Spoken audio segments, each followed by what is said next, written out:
শুরুতে আমি বিশ্ব নিয়ন্তা, সর্বপ্রদাতা, আলেমুল গায়ব, আলা কুল্লি শাইইন কাদির, ফাআলুল লিমা ইউরিদ, আন্নাল কুওয়াতা লিল্লাহি জামিআ, লা তা'খুযহু সিনাতুন ওয়ালা নাওম।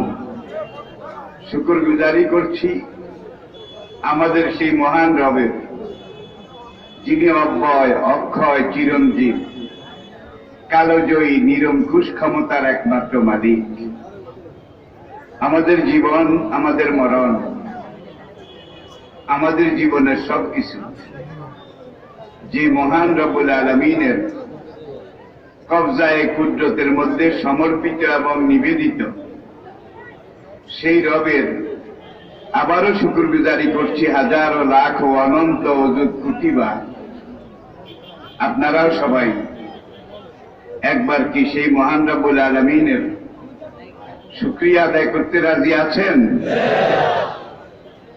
তাহলে সকল প্রকার জড়তা, দুর্বলতা, সংকীর্ণতা, আবিদতা, হীনমন্যতা ঝেড়ে ফেলে সবাই ইমানের বলে বলিয়ান হয়ে জজবা ইশক এবং মহব্বতের আমেজ মিশিয়ে সমস্বরে বুলন্দ আওয়াজে আকাশ বাতাস মুখরিত করে, নিজকে উজাড় করে বিলীন করে,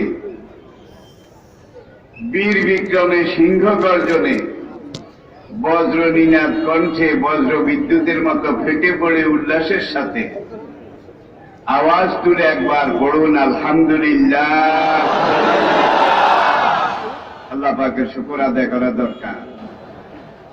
না করলে চলে না, চলবে না, চলছে না, চলতেও পারে না। আমরা যে বেঁচে আসি সেটাও তার মেহেরবানি।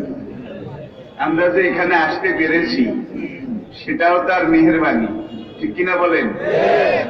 আমরা দুনিয়ার সকল মানুষ নয়, শুধু পুরা মাখলুক সেই মহান রব্বুল আলামিনের কবজায়ে কুদরতের মধ্যে আবদ্ধ। ঠিক কিনা বলুন? আমরা আজকে 40তম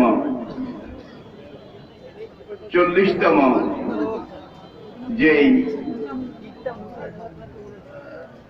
ইশারে সওয়াব বলুন, তাফসীরুল কোরআন মাহফিল বলুন, সিরাতুন নবী মাহফিল বলুন, আজকে 40তম বছর। কোন কোন মানুষ এত বছর হায়াতও পায় না। দ্বীনের ঝান্ডা হাতে নিয়ে, হাতে আলোর মশাল উঁচু করে ধরে বিভ্রান্ত এই উপমহাদেশে যে কয়েকজন বীর মুজাহিদ এই জাতিকে হেদায়েতের আলোকবর্তিকা জ্বালিয়ে হেদায়েতের পথে নিয়ে এসেছিলেন, আমাদের রাহবার রাহনুমা, আমাদের পথ প্রদর্শক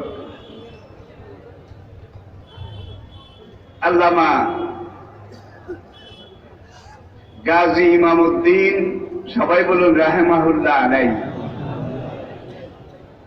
তিনি আমাদের রাহবার, তিনি আমাদের রাহনুমা, তিনি আমাদের পথ প্রদর্শক। যুগে যুগে এই ধরনের কিছু আল্লাহর বান্দা দুনিয়ার বিভিন্ন এলাকায় যে অবদান রেখে গেছেন, তাদের অবদান এটাকে কোনোদিন বলে শেষ করা যাবে না। শুরুতে এই মাহফিলের পক্ষ থেকে অসংখ্য জনতা, এলাকাবাসীর পক্ষ থেকে আমরা আবারও সেই মহান বীর মুজাহিদ, আমাদের পথ প্রদর্শক, আমাদের রাহবার রাহনুমা, তার বেহেশতি বিদেহী রূহ মোবারকের মাগফিরাত কামনা করছি। রব্বুল আলামিন যেন দ্বীনের এই সিপাহ সালার, দ্বীনের এই সেনাপতি, তাকে জান্নাতুল ফেরদাউসে আলা বুলন্দ মর্তবা দান করেন। আমরাও তার অনুসারী হিসেবে যেন হাসরের কঠিন দিনে আল্লাহ রাব্বুল আলামিনের রহমত, মাগফিরাত, দয়া এটা লাভ করে জান্নাতে তার সঙ্গী হতে পারি। আল্লাহ পাক সেই তৌফিক, সেই মন, সেই মনন, সেই মানসিকতা, সেই সৌভাগ্য আমাদের সবাইকে দান করুন। প্রিয় ভাইরা, আমি দীর্ঘক্ষণ আলোচনা করব না। আপনারা জানেন বয়সটাই তো হলো শতবীমা বয়সটা, যার জন্য আপনাদের ধৈর্যচ্যুতি আমি ঘটাবো না। কোরআন এটাই তো আমাদের পথ প্রদর্শক নাকি? আরবি শব্দ 2 নকতা কাফ রা হামজা কারণ, আমি আবার বলছি, মূল শব্দ ধাতু, বাংলায় বলে শব্দ ধাতু, আরবিতে বলে মাদ্দা, ইংরেজিতে বলে রুট। এই কারণ শব্দ ধাতু থেকে কারা ইয়াকরাউ কেরাতান ফাহুয়া কোরআন, এটা এমন এক কিতাব, এমন এক গ্রন্থ যেটাকে মানুষ তার জীবনে সবচেয়ে বেশি তেলাওয়াত করে এবং পড়ে। পড়ুন আলহামদুলিল্লাহ। এই কোরআন আরবি ভাষায়, আমরা জানি। সূরা ইউসুফের প্রথম দিকে আপনারা দেখুন, ইন্না আনজালনাহু কুরআনান আরাবিয়্যান লাআল্লাকুম তা'কিলুন। তোমরা যেন বুঝতে সক্ষম হও, তোমাদের জন্য যেন বোঝা সহজ হয়। এই জন্য আমি আল্লাহ রাব্বুল আলামিন এই কোরআন আরবি ভাষায় নাজিল করেছি। আরেক জায়গায় আল্লাহ পাক ইরশাদ করেছেন, বিলিসানিন আরাবিয়্যিন মুবিন, স্বচ্ছ প্রাঞ্জল ঝরঝরে মিষ্টি ভাষায় আমি আল্লাহ রাব্বুল আলামিন এই কোরআন নাজিল করেছি। কোরআনের আগে বিভিন্ন জমানায়, বিভিন্ন যুগে আল্লাহ পাক অসংখ্য নবী রাসূল দুনিয়াতে পাঠিয়েছেন, এটা আমরা জানি। আল্লাহর উপরে বিশ্বাস করা যেমন ফরজ, আল্লাহ যাদেরকে নবুয়ত রিসালাতের দায়িত্ব দিয়ে দুনিয়াতে পাঠিয়েছেন, সেই নবী রাসূলদের উপরে ঈমান আনাও ফরজ। আমানার রাসূলু বিমা উনজিলা ইলাইহি মির রাব্বিহি কুল্লুন আমানা বিল্লাহি ওয়া মালাইকাতিহি ওয়া কুতুবিহি ওয়া রুসুলিহি। আবার আমরা পড়ি, আমানতু বিল্লাহি ওয়া মালাইকাতিহি ওয়া কুতুবিহি ওয়া রুসুলিহি ওয়াল ইয়াউমিল আখির খাইরিহি ওয়া শাররিহি মিনাল্লাহি তাআলা। ভালো মন্দ, কল্যাণ অকল্যাণ কার পক্ষ থেকে? আরেকটা চূড়ান্ত বিশ্বাস আমরা করি, অল বাসে বাদাল, মরার পরে আরেকটা জীবন আছে নাকি নাই? সেই জীবনটা 60 বছরের, 70 বছরের, 60,000, 60 লাখ, 60 কোটি, 60 বিলিয়ন মিলিয়ন বিলিয়ন বিলিয়ন বছরের, অনন্ত, অফুরন্ত, অনাদি। একটা ব্যাপারে আমি চিন্তা করে এখনো কুল কিনারা করতে পারিনি, সেটা হলো আপনাদেরই একজন ভাই, একজন প্রতিবেশী হিসেবে দুনিয়ার অনেক দেশ এই কোরআনকে নিয়ে সফর করার সৌভাগ্য আল্লাহ পাক আমাকে দিয়েছেন। পশ্চিমী দুনিয়ার শেষ প্রান্ত পর্যন্ত আমি গিয়েছি, আবার পৃথিবীর পূর্ব দিগন্তের শেষ প্রান্ত পর্যন্ত আমি গিয়েছি। সেই সব দেশে গিয়ে আমি দেখলাম সেকেন্ড হোম, দ্বিতীয় বাড়ি, দ্বিতীয় আবাসভূমি সেই অমুসলিম দেশগুলোতে। যেই দেশের মানুষের সবচেয়ে বেশি, সেই দেশটার নাম হলো বাংলাদেশ। সেকেন্ড হোম, তারা সেখানে বাড়িঘর করে নাগরিকত্ব নিয়ে সেটেল দাম। তারা বাংলাদেশে জন্ম, বাপ দাদা 14 গোষ্ঠী এখানে, কিন্তু তাদের এক পা এখানে আর এক পা সেখানে। আর আমেরিকার মতো দেশে, ব্রিটেনের মতো দেশে, কানাডার মতো দেশে, এই বেল্টে আবার কোরিয়া, জাপান, সিঙ্গাপুর, মালয়েশিয়া, এইসব দেশে একটা বাড়ি করা কিন্তু খুবই কঠিন, বিশাল ব্যাপার। আপনি আমি কল্পনাও করতে পারবো না। কিন্তু এমন এমন ব্যক্তিও বাংলাদেশের আছে যারা সব শহরে সেকেন্ড হোম, দ্বিতীয় বাড়ি এটা তৈরি করে রেখেছে। কেন রেখেছে? এখানে যদি কোনো সময় গণেশ উল্টান বুঝেন, ক্ষমতা কারোর জন্যে চিরদিনের নয়। যদি গণেশ উল্টায় তার বেতাল হয় যেন সেই সব বাড়িতে গিয়ে তারা আশ্রয় গ্রহণ করতে পারে। জাপানে টোকিও শহরে একটা সেমিনারে আমি মুসলমান ভাইদেরকে, দিনী ভাইদেরকে জিজ্ঞাসা করলাম, ভাই আপনাদের কার কার জাপানে সেকেন্ড হোম আছে? বাংলাদেশি কার কার? বেশ কয়েকজনে হাত তুলল। আর কয়েকজনের বাড়িতে আমি জাপানে টোকিওতে, ওসাকাতে, ফুজিতে, বিভিন্ন শহরে আমাকে নিয়ে গেছে, তাদের বাড়িতে দাওয়াতও খেয়েছে। আলিশান কাজ কারবার, এগুলো বলে আপনাদেরকে আমি বুঝাতে পারবো না। এমন এইসব সেকেন্ড হোম তো আপনারা করেছেন, আপনাদের মতো আরো ভাইয়েরাও করেছেন। কিন্তু দুনিয়ার জীবনটা কিন্তু আমার হায়াতি দুনিয়া ইল্লা মাতাউন, আর একাতে বলছেন লাহাবুন ও লাইবুন, 2 দিনের খেলা ঘর, 2 দিনের খেল তামাশা। এরপরে যে জীবনটা আসতেছে, এখানে 60, 70, 80 বছর বাঁচবেন বড় জোর। এই জন্য বাংলাদেশে আপনার ব্যবসা আছে, প্রতিষ্ঠান আছে, আলিশান বাড়ি আছে। তারপরে বিদেশে আবার এইসব সেকেন্ড হোম করেছেন, কারণটা কি? যদি কোনো সুবিধা হয় তাহলে যেন পাওয়া রাখার জায়গাটা। আমি বললাম তাহলে 70 বছর জীবনের জন্য এত সেকেন্ড হোম, এত রকমের এত কিছু,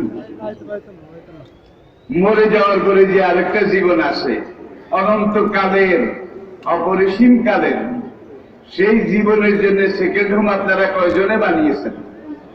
সেই জীবনের জন্য, পরকালের জন্য সেকেন্ড হোম যদি তৈরি করতে হয় তাহলে সেই জীবনের জন্য করা লাগবে, ঠিক না বেঠি?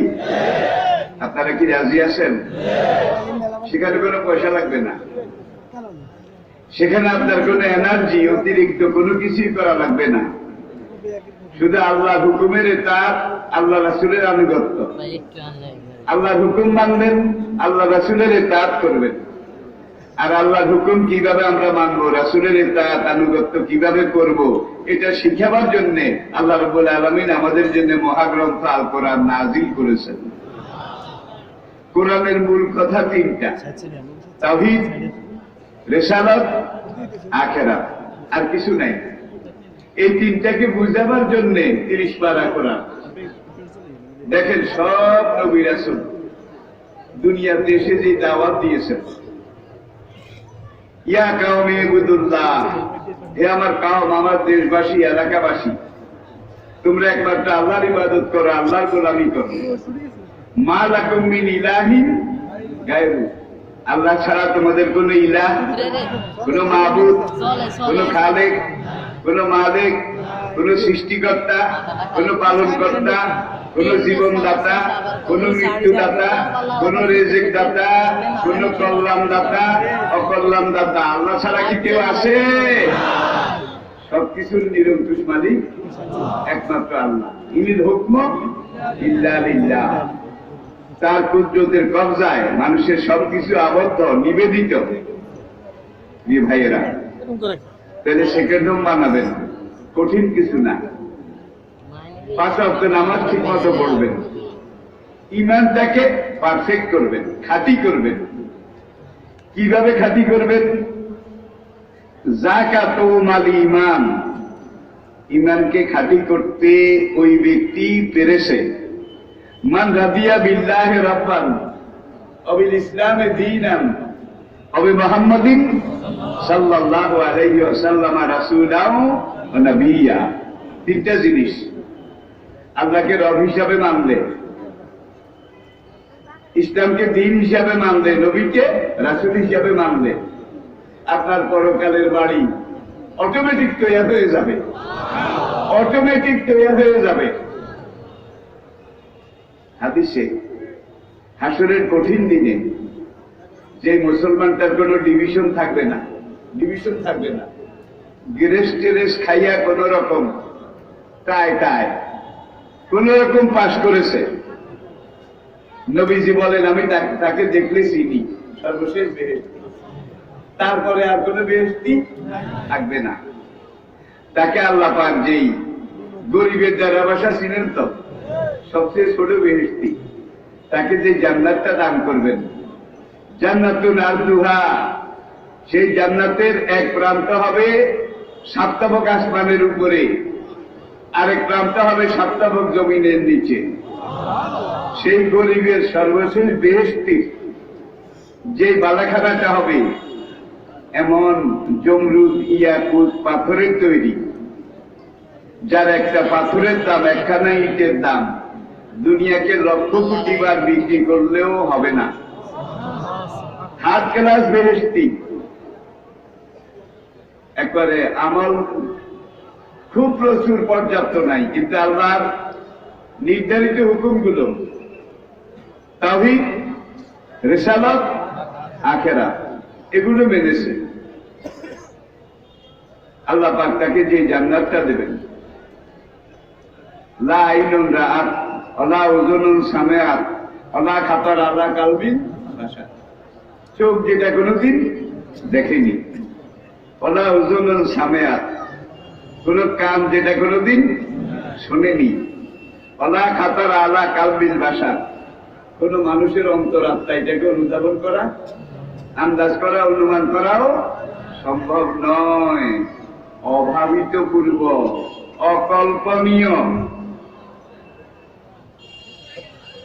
তাহলে মান জালাসা মাল আলেমে সাআতাইনে, কিতাবুল ইলমে হাদিস বলছে, যে ব্যক্তি আমার যে উম্মত তার জামানার, তার যুগের একজন হক্কানি আলেমের সাথে, হক্কানি আলেমের সামনে আলেমের দরবারে দুই দণ্ড বসলো, ও সামিয়া মাহু কালেমাতাইনি, আর সেই আলেম সাহেবের মুখে দ্বীনের কুরআনের হাদিসের দুইটা কথা শুনলো, ও সাল্লা মাহু রাকাতাইনি, আর ওই আলেম সাহেবের সাথে একই কাতারে 2 রাকাত নামাজ জামাতে আদায় করলো, ও আকালা মাহু লোকমাতাইনি, আর ওই আলেম সাহেবের সাথে বসে একই মজলিসে 2 লোকমা খানা খেলো, আতাহুল্লাহু বিহি জান্নাতাইনি, এই আলেমের সোহবতের কারণে আল্লাহ পাক হাসরের দিন তাকে 2টা জান্নাত দান করবেন।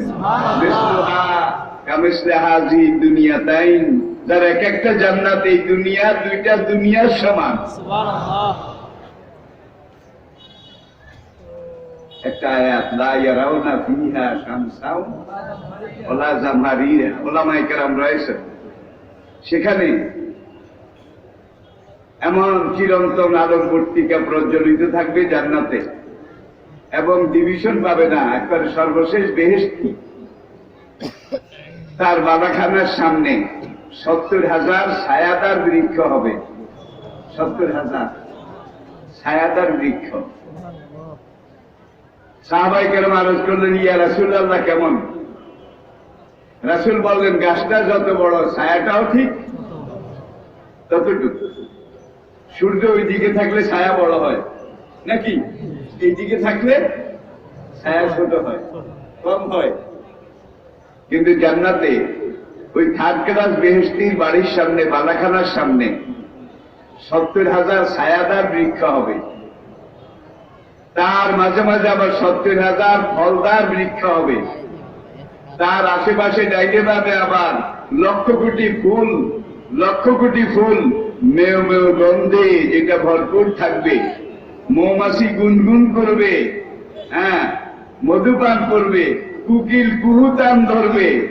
তার বাড়ির সামনে যে পার্কটা হবে, পার্ক, বড় লোকের বাড়ির সামনে পার্ক থাকে না, সেই পার্কের এক একটা গাছ, আবার বলছি আই রিপিট, গাছ যত বড় ছায়াও তত বড়, কমও নয় বেশিও নয়।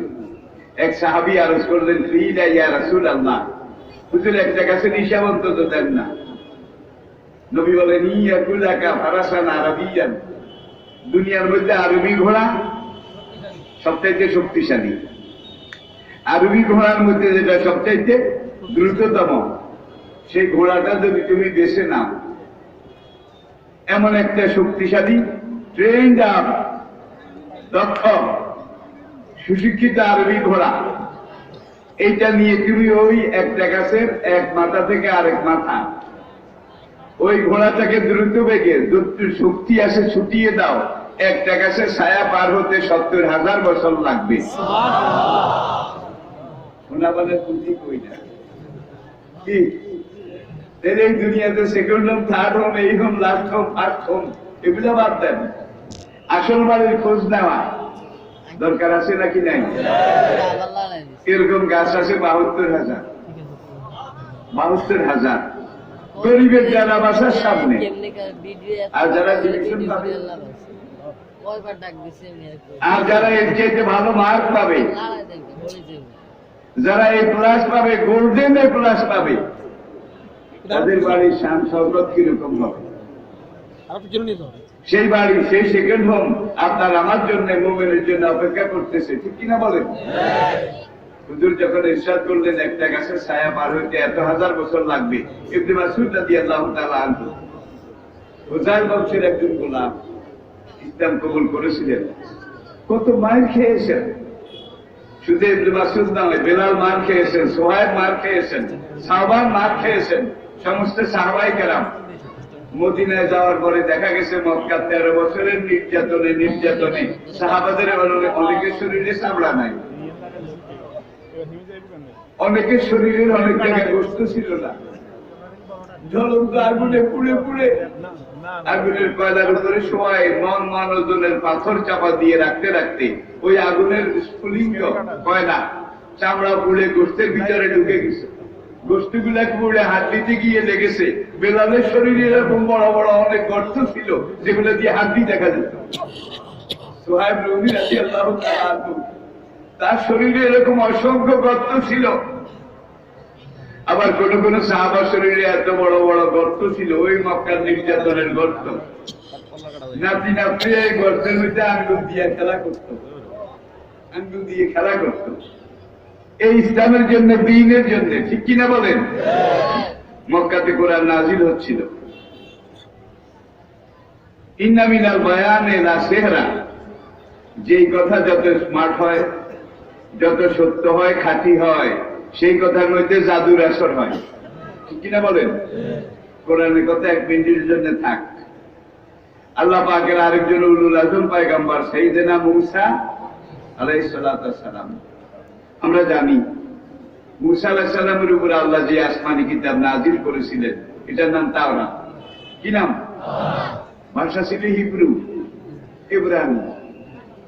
হিব্রু ভাষা আজকে দুনিয়ার কোথাও নাই, কোন দেশে এটা ব্যবহার করে না, এটা মরে গেছে, হারিয়ে গেছে। ওয়া আতাইনা দাউদা জাবুরা, দাউদ নবীর কাছে আমি আল্লাহ ইউনানি ভাষায় জাবর কিতাব নাজিল করেছিলাম। ইউনানি ভাষায়, ইউনানি ভাষাও আজকে দুনিয়ার কোথাও আছে? খুঁজে দেখেন, গুগল সার্চ করেন, গুগল, আমি সোজা পথ দেখাই দিলাম।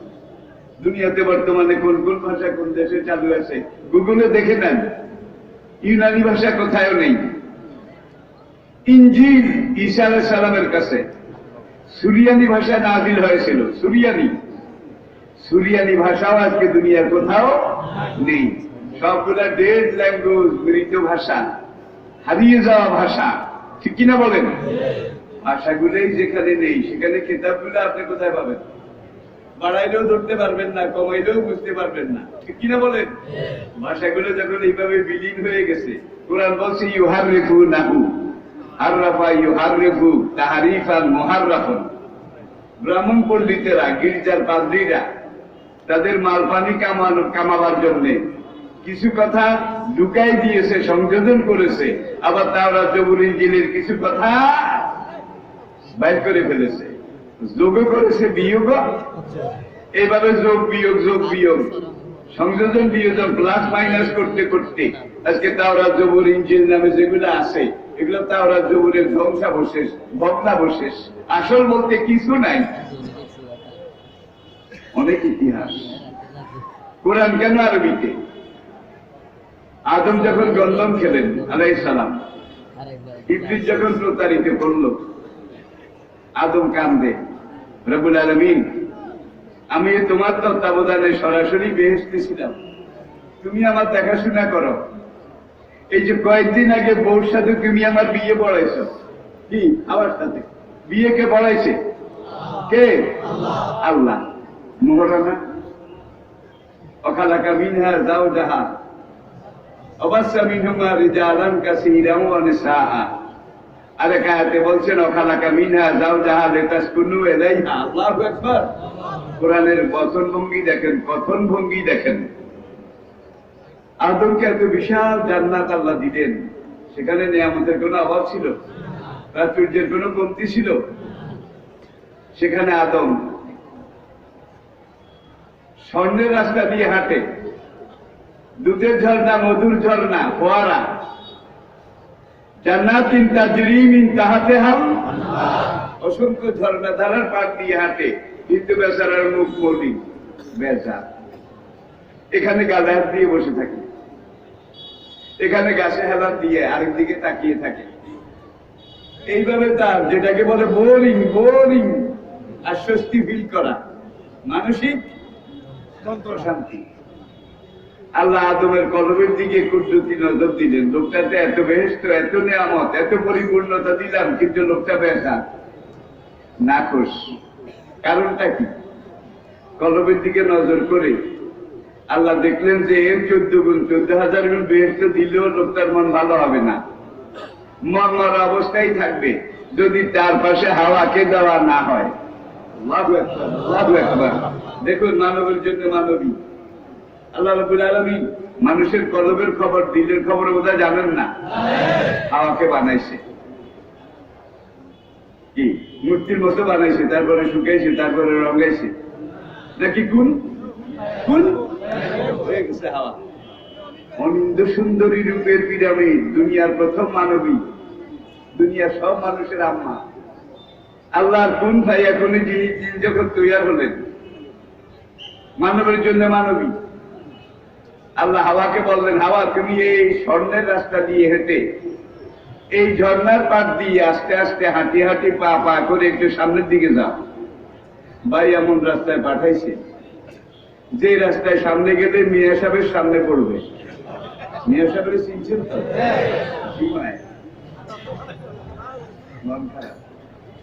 হাওয়ার আল্লাহ এই রাস্তা দিয়ে পাঠাইছে। যেতে যেতে যেতে যখন দৃষ্টিসীমার মধ্যে তিনি হাওয়া চলে গেলেন, আদম নজর করলেন।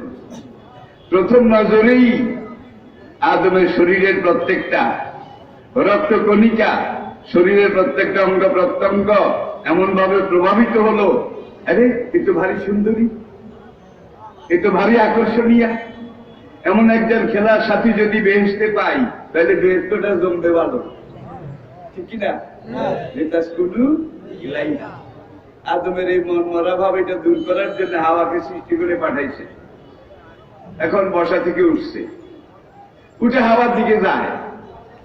এই জন্য নর আর নারী, মানব আর মানবী দুইজনের আকর্ষণ। আল্লাহ পাক দুইজনের দেহে শরীরে এমন মাল ম্যাটেরিয়ালস, এমন এলিমেন্টস আল্লাহ দিয়ে দিয়েছেন, একজন আরেকজনের জন্য পাগল। নর চায় নারীর কাছে যেতে, নারী চায় নরের কাছে যেতে, ঠিক না ব্যাঠি? এখন আর দেরি দেরি নেই, আদম এক করে গাছের গোড়া থেকে উঠে হাওয়ার দিকে যায়। আল্লাহ সঙ্গে সঙ্গে কমান্ড করলেন, কেফিয়া আদম স্টপ হিয়ার। আদম কই যাও, কোথায় যাও? তো ওকে বড় ভালো লাগে, ওকে পাওয়া দরকার। ওর মতো একজন সঙ্গিনী পেলে বেহেশতটা আনন্দঘন পরিবেশে পরিপূর্ণ হবে। আল্লাহকে তোমার জন্যই তো বানাইছি, তোমার এই পেরেশানি, তোমার এই বোরনেস, এটা দূর করার জন্য তোমার জীবন সঙ্গিনী হিসেবে তাকে বানিয়েছি। রব্বুল আলামিন হোল্ড কইরা কেন? হোল থাম ব্যবসা খাইয়া থেমেছে, কিন্তু হাওয়ার দিকে চাইয়া রয়েছে। ঠিক না ভাই? ঠিক। এটা হলো সাইকোলজি, মনোবিজ্ঞান, অস্বীকার করতে পারবেন না। এখন আল্লাহ কয়, আদম তোমার জন্য তাকে বানাইছি। আদমকে তাহলে আমারে থামাইলা কেন, হোল বললা কেন? না, মাঝখানে একটা হুদুদুল্লাহ আছে, আমি আল্লাহ শরীয়ত সীমা রেখা আছে। আল্লাহু আকবার, শরীয়তের সীমা রেখা আছে। আদম এটা প্রথম শুনলেন, হুদুদুল্লাহ, তিলকা হুদুদুল্লাহ, কোরআন এইভাবে বলছে। এখন আদম বলেন হুদুদুল্লাহ কি, এটা তো আমি জানি না রব্বুল আলামিন। তোমার আর তার মধ্যে আমি আল্লাহর আইন অনুযায়ী, হুদুদ অনুযায়ী, শরীয়ত নীতি নৈতিকতার সীমারেখা অনুযায়ী বৈধ বিবাহ হইতে হবে। বিবাহটা হলে সে তোমার জন্য সারা জীবন তুই হাসা কমান না, যখন যেভাবে যখন তোমার মন চায় তাকে নিয়ে তুমি খেলতে পারবে, মৌজ করতে পারবে, আনন্দ করতে পারবে। আদমকে রব্বুল আলামিন তাইলে আর দেরি কা, তোমার সাথে তার বিয়ে পড়াবো। আদমকে তাহলে দেরি কেন, তোমারটা মোহরানা দে। মোহরানা দেখেন বেহেশতের মধ্যে মোহরানা, তামলিকুল আইন বেআইনিন মাকসুসিন, তামলিকুল আইন বেআইনিন মাকসুসিন, হেদায়ার ইবারত। দেখুন এখন আদমকে মোহরানা কি, আল্লাহ জবাব দিলেন, তোমার ব্যক্তি মালিকানা মূল্যবান একটা বস্তু, তার সতীত্বের বিনিময় মূল্য হিসাবে, মোহরানা হিসাবে তাকে দাও। ওয়াতুহুন্না সুদুকাতিহিন্না নিহলাতান, সত্য ত্যাগ করে তাকে দিয়ে ফেল। আদম বেহেশতের গাছের দিকে চায়, পাকে হাত নাকলু জাতুল আকমাম অল হাব্বুল আসবে হবে আইয়া লাই রব্বিকুমা। রব্বুল আলামিন যে আঙ্গুর পেকে আছে, বেদানা আপেল নাশপাতি পেকে আছে, একবার থোকায় থোকায় টসটসে রসে ভরা, পাকা ফলগুলোর ভারে ডালাটা নিচের দিকে নেতিয়ে আসে। এখান থেকে কয়েক ফোঁটা, কয়েক থোকা ফল পেরে মোহরানা হিসাবে হাওয়ার কোষের মধ্যে গুজে দেই। আল্লাহকে বরের দানে পোদ্দারি, ফলের মালিক তো আমি, তুমি না।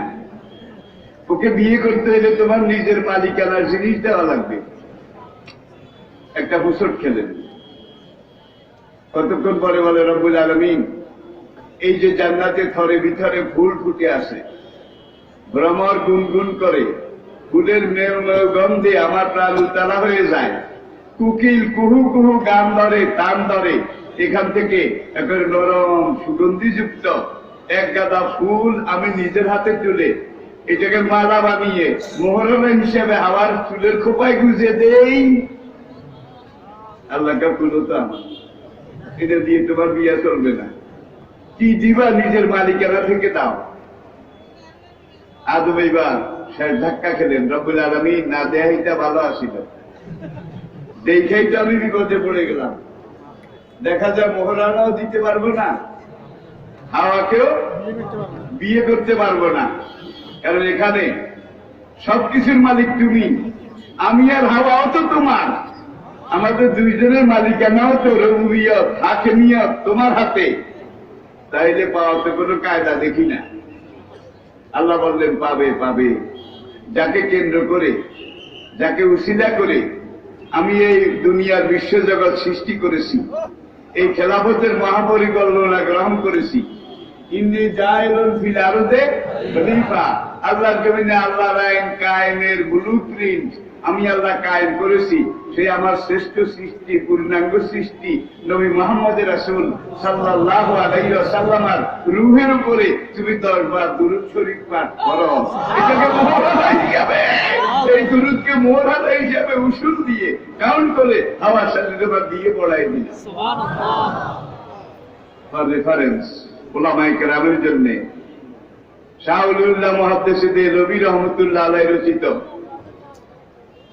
একটা কিতাব আছে মাদারের জন্য বুয়ত, কোন রাওয়ায়াত সেখানে নাই, মাদারের জন্য বুয়ত। বাংলায় অনুবাদ আছে, আপনারা দেখে কিনে নেন। তাহলে হুজুরের উপরে 10 বার দুরূদ শরীফ আদমের মোহরানা। বুঝা গেল এটার দাম কত, এটার মান কত, ঠিক কিনা বলেন? আমরা কি দুরূদ পড়ি? ফরজ নামাজ যারা পড়ি না, আমরা ফরজ রোজা এগুলো নিয়ে গাফলতি করি, আল্লাহর হুকুম এটাকে অমান্য করি। বরিশাল খুলনার লোকেরা কয় শেষ চলে না দুধ রোজ, শেষ চলে না দুধ রোজ। ফরজের কোনো খবর রাখি না, এরপরে সুন্নত নফল এগুলার কথা বলে তো লাভ নেই, ঠিক কিনা বলেন? এখন আদম কান্দে, আমি আর আমার বউ জান্নাতে তোমার তত্ত্বাবধানে ছিলাম, কিন্তু ইবলিস এমন হাড়ে হারামজান এমন ভাবে আমাকে ধোঁকা দিল, আমি 13 পেলাম না, খেয়েছেও ফেলেছি। আল্লাহ বললেন কুল নাহবিতু মিনহা জামিয়া, আর জান্নাতে থাকা যাবে না, গেট আউট, জান্নাত থেকে বেরিয়ে যাও। রব্বুল আলামিন কোথায় যাব, ভুল তো করে ফেলেছি। আল্লাহ বললেন ওয়ালাকুম ফিল আরদি মুস্তাকাররুন ওয়া মাতাউন ইলাহিন। বিলাতের বার্মিংহাম শহরে একবার আমি বক্তৃতা করতেছিলাম, বক্তব্যের পরে প্রশ্নোত্তর, বিদেশের নিয়ম, প্রশ্নোত্তর দিচ্ছি। একজন মুসলমান ভাই আমাকে প্রশ্ন করলেন যে অনারেবল মাওলানা, গন্ধম খেয়েছে আদম আর হাওয়া, আমরা তো খাই নাই, এখন আদম আর হাওয়া এই গন্ধম খাওয়ার অপরাধে আমাদেরকে দুনিয়াতে পাঠিয়ে এত কেলেঙ্কারি, এত রকমের কিছু, এত কিছু, এখন মা বাবার অপরাধে সন্তানদেরকে এইভাবে কষ্ট দেওয়া, এটা তো কোনো আইনেও আসে না, এটা তো কোনো রাষ্ট্রবিজ্ঞানের সূত্রেও পড়ে না। ছেলে অপরাধ করেছে, বাপকে গ্রেফতার করা যাবে না, বাবা অপরাধ করেছে, ছেলেকে ধরা যাবে না, এটা হলো রাষ্ট্রবিজ্ঞানের প্রত্যেকটা দেশে স্বীকৃত আইন। এখন গন্ধম খেলো আদম হাওয়া, আর এটার ঘানি কেমন পর্যন্ত আমরা টানছি। ব্যাপারটা কি?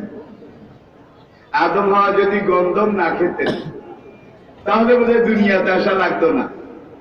কি খাইয়ে একটু যত জঞ্জাল। ক্বালা রাব্বুকা লিল মালায়েকাতি ইন্নী জাইলুন ফিল জান্নাতি খলিফা, ফিল জান্নাতি খলিফা নাকি কি? ফিল জান্নাতে না ফিল আরদে? আমি জমিনে মানুষ সৃষ্টি করব, জমিনে আমার খলিফা পাঠাবো। তাহলে বুঝা গেল আদমকে আল্লাহ সৃষ্টি করেছেন দুনিয়াতে পাঠাবার জন্য, জান্নাতে রাখার জন্য নয়, এই দুনিয়াতে। আর দুনিয়া দ্বারা ইকতিসাবিন ওয়া মেহানি, এখানে 50, 60, 70, 80 বছরের ভিসার মেয়াদ দিয়ে দুনিয়াতে পাঠাবে আদম সন্তানদেরকে। আর এই ভিসার মেয়াদকে কাজে লাগিয়ে দুটা জিনিস, একটা মারুফ আর একটা মুনকার। যেটা বৈধ সেটাকে গ্রহণ করবে, যেটা অবৈধ সেটাকে বর্জন করবে। এটা ঈমানের দাবি একজন মুমিনের জন্য। দুইটা জিনিস, যেটা যায় সেটা আমি ধরবো, যেটা না যায় সেটা আমি, যেটা যায় সেটা আমি করব, যেটা না যায় সেটা আমি করব না। এটাই তো, না অন্য কিছু। এটাই মূল কথা, সার কথা। তাহলে বুঝা গেল আদম হাওয়া যদি গন্ধম নাও খেতেন তাহলে অন্য যে কোনো ভাবে দুনিয়াতে আসা লাগতো। জান্নাতে খেলাফত দেওয়ার জন্য আদম হাওয়াকে আল্লাহ বানাননি, দুনিয়াতে খেলাফত দেওয়ার জন্য বানাইছে, ঠিক কিনা বলেন? আর এই দুনিয়াতে আল্লাহর খেলাফত কায়েম করে এটার ফলশ্রুতি হিসেবে, এটা রেজাল্ট হিসেবে পরবর্তী জীবনে সেকেন্ড হোমে আদম হাওয়া জান্নাতে জায়গা পাবে। পড়েন আলহামদুলিল্লাহ, আলহামদুলিল্লাহ। আপনারা দাঁড়িয়েছেন কেন ভাই? বসে পড়ুন, বসে পড়ুন। দুধ তুরি সাপ, বসেন, বসেন। অন্য কিছুও হইতে পারে, কেউ কিছু মনে করবেন না, অন্য কিছুও হইতে পারে। জিনের মধ্যে বোধহয় শয়তান নাই, জিনের মধ্যে বোধহয় শয়তান নাই। ওরা মনে করেছে মাহফিল যেভাবে জমছে, যেইভাবে জন উপস্থিতি, এখন এই শয়তানের তো পালপিটিশন শুরু হয়ে গেছে। কি শয়তানের এখন ব্লাড প্রেশার বেড়ে গেছে, 700 কিছু না। আপনারা বসে পড়ুন, আপনারা বসে পড়ুন, বসে পড়ুন, একজনও দাঁড়াবেন না। সাল্লাল্লাহু আলা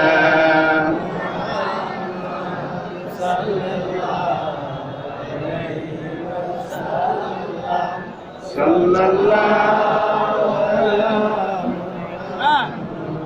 হ্যাঁ, দয়া করে বসুন।